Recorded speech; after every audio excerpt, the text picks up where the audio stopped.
Imaginen por un momento que existe un evangelio, uno que estuvo oculto por casi 2000 años. Un texto que, al salir a la luz, ofrece una mirada completamente distinta a enseñanzas que creíamos conocer de memoria. Bueno, hoy vamos a desvelar exactamente eso, el Evangelio de Felipe. Es una pregunta que de verdad te pone a pensar, ¿no? ¿Qué pasa cuando la historia que conocemos no es la única que hay? ¿Qué clase de conocimiento nos espera en esos textos que, por una razón u otra, quedaron fuera de la narrativa oficial? Y esto, que quede claro, no es especulación ni una leyenda. Es un hecho. En 1945, cerca de un lugar llamado Nag Hammadi, en Egipto, ¡pum!, se encontró una biblioteca entera de escritos gnósticos.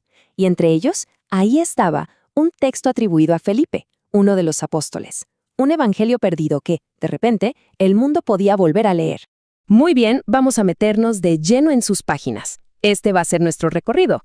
Primero, vamos a ver el contexto de este evangelio perdido. Después, exploraremos su idea del mundo como ilusión. De ahí seguiremos con el camino del conocimiento, la famosa gnosis. Luego, nos vamos a sumergir en su metáfora más importante, la cámara nupcial. Y vamos a terminar viendo cómo todo esto nos lleva a reinterpretar la fe. Ok, empecemos por la base de todo este evangelio. La idea central de los gnósticos era que el mundo que vemos, el que tocamos, no es la realidad final. Es más bien una copia, una versión imperfecta de un plano espiritual perfecto. Ya con esto se pueden imaginar por qué estos textos eran considerados heréticos, ¿verdad? Chocaba de frente con la idea de que la creación era una obra divina, buena y perfecta. Para entender bien esta visión, el Evangelio nos presenta una dualidad clave. Por un lado, tenemos lo perecedero, o sea, el mundo material, el cuerpo, todo lo que nace y muere. Por el otro está lo imperecedero, el reino del espíritu, lo eterno. Pero ojo, la idea no es solo notar la diferencia, sino ir más allá. El texto dice que quien se aferra solo a lo físico, en realidad no posee nada que dure. En cambio, quien logra conectar con lo espiritual se vuelve dueño de su propia existencia, tanto aquí como en la eternidad. Y aquí es donde se pone realmente interesante, porque habla de nuestra condición. En este mundo, los opuestos están mezclados, son como hermanos inseparables. Pensemos un poco, la luz y la oscuridad, la vida y la muerte. El bien no es puro, la vida está siempre ligada a la muerte. Es como si viviéramos en una confusión fundamental de estos conceptos. Entonces, ¿cuál es el punto crucial? Que el camino no se trata de cambiar el mundo de afuera, sino de un proceso profundo, un trabajo interior. La meta es diferenciar y purificar estos opuestos dentro de la propia conciencia. ¿Para qué? Para llegar a un estado de totalidad, para volverse íntegro y eterno. Bien, si el mundo es una ilusión y estamos en un estado de confusión, la pregunta del millón es, ¿cómo salimos de ahí?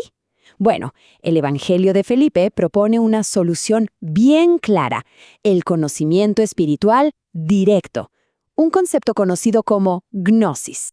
La gnosis no es simplemente creer en algo porque alguien te lo dijo. No. Es experimentarlo en carne propia. Es un conocimiento que nace de la introspección, de la revelación personal. Es una comprensión tan profunda que te transforma desde adentro hacia afuera. Este texto está lleno de parábolas misteriosas, y esta es una de las más llamativas. A ver, un maestro entra a una tintorería. Agarra 72 colores distintos, los echa todos en una tina. Y cuando saca las telas, todas, sin excepción, son blancas. ¿Qué podría significar algo así? Pues la interpretación es muy poderosa. Apunta a un proceso de transformación espiritual. Los discípulos, con todas sus diferencias, sus colores, son guiados a través de la enseñanza para llegar a un estado unificado de pureza y verdad. Un estado que se simboliza, claro está, con el color blanco. Y ahora pasamos al concepto más profundo, el corazón del Evangelio de Felipe. Es la culminación de todo el camino espiritual que describe, la cámara nupcial. Y aquí es súper importante entender que esto es una metáfora, una muy potente. No habla de un matrimonio terrenal para nada, se refiere al estado más elevado de conciencia, la fusión total del individuo con la fuente divina, un regreso a la unidad original. El texto incluso describe un camino para llegar ahí, como en 3 grandes pasos. Primero, el bautismo, que es una inmersión en la conciencia divina. Después, vestirse de luz perfecta, que significa alcanzar un estado de pureza total. Y el paso final, claro, es entrar en la cámara, que es donde se logra esa unión mística y definitiva. Y esta frase, lo dice todo, ¿no? Ilustra perfectamente la finalidad del proceso. Porque a diferencia de las uniones de este mundo, que son temporales, esta unión espiritual es permanente, es indestructible. Una vez que se alcanza, la separación ya no es posible.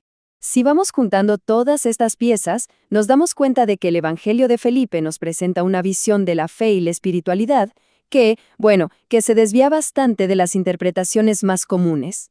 Y es que el texto propone cosas que son, como mínimo, sorprendentes. Por ejemplo, menciona explícitamente una relación de un amor profundo entre Jesús y María Magdalena, o propone que la resurrección no es un evento para después de la muerte, sino una transformación que debe lograrse aquí y ahora, en vida. Y la salvación no es un rescate que viene de afuera, sino un proceso de volverse uno con lo divino. Al final, aquí está el corazón de la diferencia.